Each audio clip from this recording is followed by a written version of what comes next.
Welcome to the deep dive. We're here to really dig into the sources you've shared, find those surprising links, those core ideas.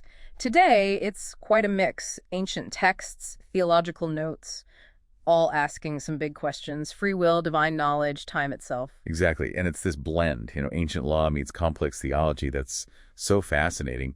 It's definitely a journey that might challenge some assumptions, offer some, fresh takes on these huge concepts. Okay, let's dive in. The first source takes us way back. Ancient Hebrew law, Exodus 21, verses 2 to 6. It talks about servants, right? And the rule that they go free after 6 years seems simple enough. It does, but then there's this exception, and it's really insightful. You see, if the master gives the servant a wife and they have children, the servant can choose to stay. If he says, out of love, I will not go out free. It's a powerful moment. Ah, the ear piercing, with all against the doorpost. Yes, exactly. It symbolizes choosing permanent servitude, but crucially out of love.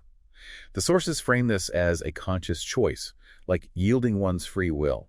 And there's a parallel drawn, isn't there, to how the Son's blood bought humanity. Right. And the cross becomes the way for us to get eternal life, Yeah. but also to perfect our free will by giving it back willingly to God. That idea of choice, even embedded in ancient law like that, it's really something. Yeah. And it sort of springboards us into this much bigger concept.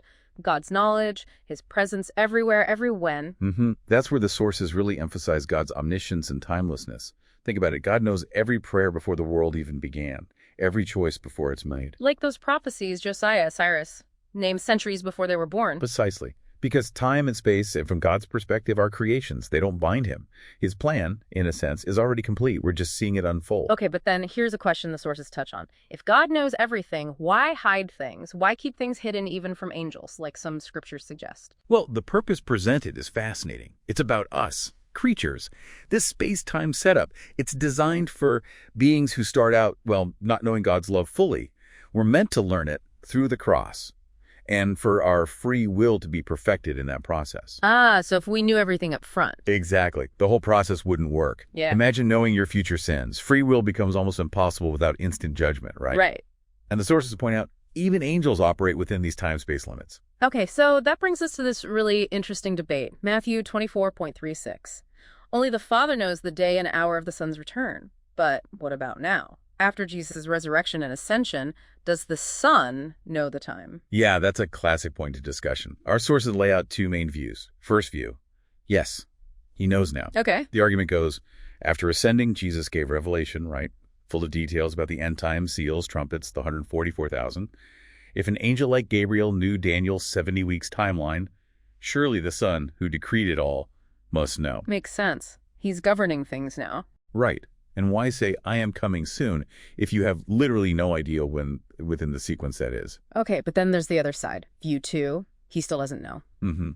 This view distinguishes between the infinite, divine, second person of God, who knows all, and the Son, the incarnated, resurrected Christ, Right. who, emptied himself, took on limitations. So as the Son, maybe he's still limited in that knowledge like the angels are? Kind of. The idea is, if he knew everything as the Son, the human figure, how could he truly command us who don't know everything? As a creature, in that sense, maybe he only knows what the Father reveals, and perhaps this specific date hasn't been revealed to him in that capacity. It gets complex, thinking about divinity and incarnation. Definitely complex.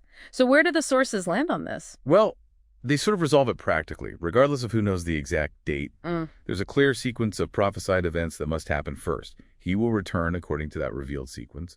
The certainty is in the plan unfolding as foretold, not necessarily in pinning down who knows the calendar date. So, wrapping this up, we've gone from ancient servitude choices to God's infinite knowledge across all time, to why things might be hidden, and this debate about the Son's knowledge. It's quite a tapestry. It really is. And understanding these layers, it helps you appreciate the significance maybe of your own choices, how they fit into this vast divine plan that's both certain yet unfolding through free will. Yeah, it leaves you thinking, doesn't it? How even our small choices are free choices. Maybe there are threads in this immense preordained design. What kind of meaning does that give to everything we do? Something to ponder.